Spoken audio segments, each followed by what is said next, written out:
Previously, Matthew brought Diana to his family home, and they were both impossibly close, giving us all butterflies from their chemistry. But soon, Diana's world turned upside down when Matthew withdrew suddenly, after an incident with the congregation. In the end, he left a teary-eyed and storm-brewing Diana in France and went back to Oxford for an emergency. The episode begins with Diana fully submerged in a bath, reminiscing about the events of the previous night. However, Maeve is waiting there with a towel in hand to dry her. Isa and Martha are now aware of Diana's power and are impressed by her. And so is Diana. Her power keeps coming out, and they grow stronger every time. She is worried her magic is out of control, so she considers going back to Madison to her aunts to learn about herself. But Isa cuts her down because Matthew made her promise to safeguard Diana while he is gone. She is not happy about his decision, but she is one dutiful vampire. In Oxford, Miriam and Marcus are waiting for Matthew in their now broken-in lab, distressed about the incident. He comes back, and Miriam, being the stone-hearted woman she is, blames it on Matthew and his witch. But Matthew cuts her off because of a familiar scent he traces back. He recognizes it immediately and leaves in anger, leaving Miriam madder than ever. She then decides that it's time to tell Baldwin everything,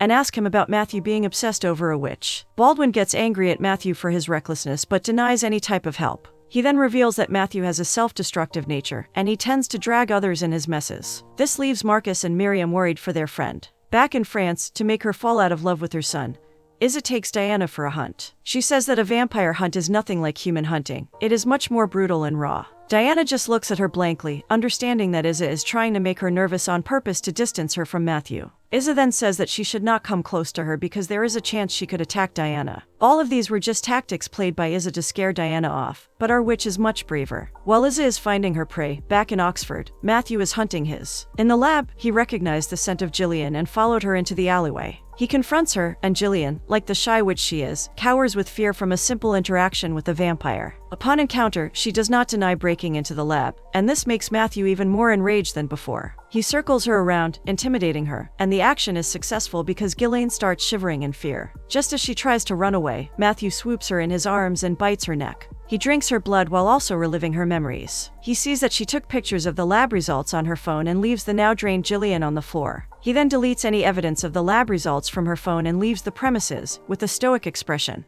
On the other hand, Diana finds Isa eating a fox raw and looks at her, amused. Isa tries to make Diana disgusted with the vampires, but she is unfazed by the brutality and asks if they can go home. Yes, she said home. Looks like Diana is not giving up on Matthew anytime soon. Back at the Septours, Diana calls her aunts and asks why they did not tell her about the covenant. They hurriedly replies that Diana has always turned her back on magic, so they never feel the need to explain the technicalities to her. She then confesses that she is in love with Matthew. She asks what will happen if they break the covenant. Her aunts look at each other in disbelief but reply that no one knows, since a love affair between witches and vampires has never happened. Diana is frustrated by the lack of answers, but she knows one thing. Whatever punishment the covenant will award them, it will be worth it for Matthew. Isa and Diana embark on another adventure to get to know Matthew better. She takes her to an old church which was built by no other than Matthew himself. Inside the church, there is a stone slab with Blanca and Lucas written on it. Isa reveals that Blanca was Matthew's wife when he was a human, and they had a son together, Lucas. But, during a local epidemic, they both lost their battles to fever. She tries to discompose Diana further by saying that Blanca will always be Matthew's love, because she gave him a son, and no one can replace her. Diana gets a little bit uncertain about her position, but she recovers soon and puts on a brave face. Isa takes her outside the church again, and in front of a pillar, she begins the story about how she sired Matthew, after he tried to take his own life after his son passed away. She is in visible pain while recalling the memory, and so is Diana. But she is never scared of the new sides of Matthew, but only more intrigued by him. After all, he is a walking time capsule, and she is a historian. Back at the congregation, Knox learns about the attack on Gillen and becomes enraged by the audacity of Matthew. He feels like he lost a battle against the vampires, so he demands justice from the congregation. He asks the congregation to take Matthew in for attacking Gillian and kidnapping Diana. But, as Matthew is severely protected, Baldwin quickly jumps to the defense, saying that Gillian trespassed on vampire territory. But others start demanding that Diana is brought for the investigation. Baldwin gets irritated by the thought of vampires, witches, and demons infiltrating his family home, so he says that he will go and retrieve Diana Bishop himself. At the Septours, Matthew calls Diana to ask about her safety but also because he missed her. He is relieved to hear her voice, but the conversation is kind of awkward and short between them, and understandably so. Matthew spends the night in the lab, working on Diana's blood results. In the morning, he greets Miriam and shows her the results he found out about. Apparently, Diana's blood has all the markers that individually exist in every witch. He looks at the now stunned Miriam and mirrors her expression. It makes everything clearer. She was able to summon witch wind and water, even though she had no prior training in witchcraft. Diana is not only a powerful witch, but she is also the most diverse one ever to exist. Matthew leaves the lab and goes straight toward his home, where a very eager Diana is waiting for him. Upon reaching the Septeurs, Diana runs towards Matthew, asking him to tell her everything. She feels the emotions coming out of Matthew and cannot wait any longer. Matthew then confesses his love for her, and that from there on, they both were one, against all the odds. They both come to the room, holding hands, where Isa is waiting for them. Matthew offers to leave if she is unhappy, but she rejects the idea. She then accepts Diana as her daughter and welcomes her to the de Clermont family. Later, Matthew tells Diana everything he learned about her powers, and Diana is thoroughly impressed by herself and Matthew for finding out about her. He then carries her to the room, and the temperature of the estate suddenly increases tenfolds. Their intentions are clear, but Matthew stops Diana before she can remove his clothes. He warns her about the brutality she should expect, but Diana, being the brave witch she is, just looks at him in awe and continues her work. She takes a calculative look at his battle scars and starts kissing each one of them. They then spend the night together, bundling, as Matthew called it. In the morning, Diana looks at Matthew in adoration but then leaves for her morning jog. However, as she takes a moment to catch her breath, a sudden force comes from the sky and whisks her away from the only safe haven she could count on.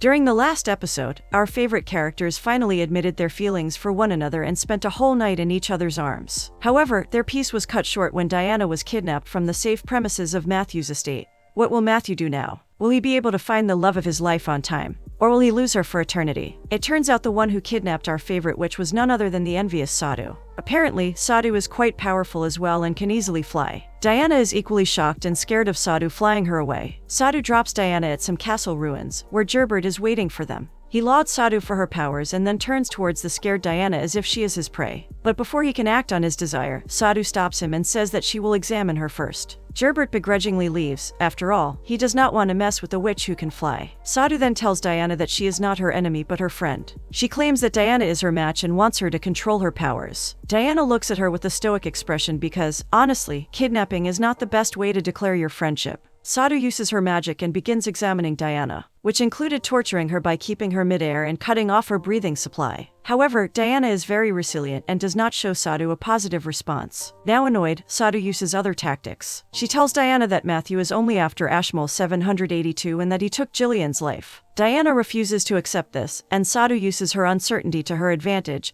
and tortures her further. Sadhu continues to weaken Diana by using her insecurities. She tells Diana that her parents would be disappointed in her because she is dating a vampire. This enraged Diana, who summons witch wind, but Sadhu is unaffected and shoves the angry yet injured witch back. In anger, Diana blurts out that the witches took her parents' life, and this time, Sadhu is caught off guard. She denies it, but Diana tells her to ask Knox. Back in Septeurs, Matthew wakes up and realizes that Diana is missing. He was not able to place her scent, but he did smell someone else. Baldwin comes back to their home and meets with relentless and angry Matthew. In a heartbeat, Matthew attacks Baldwin and demands to know what the congregation has done with Diana. But the poor congregation member only denies his involvement. Mart then enters the room and says that she located Diana's scent last in the garden along with someone else. They investigate and figure out that a witch stole Diana. Angry, Baldwin calls Knox demanding where he and his members are. Knox lies that the three of them, including Sadhu, are back in Venice. But Matthew is hellbent that a witch has taken Diana. Meanwhile, Sadhu is mercilessly torturing Diana for secrets. She flips Diana upside down in the air and ignites a circle of fire beneath her. She then cuts Diana from her back to reveal what is inside her.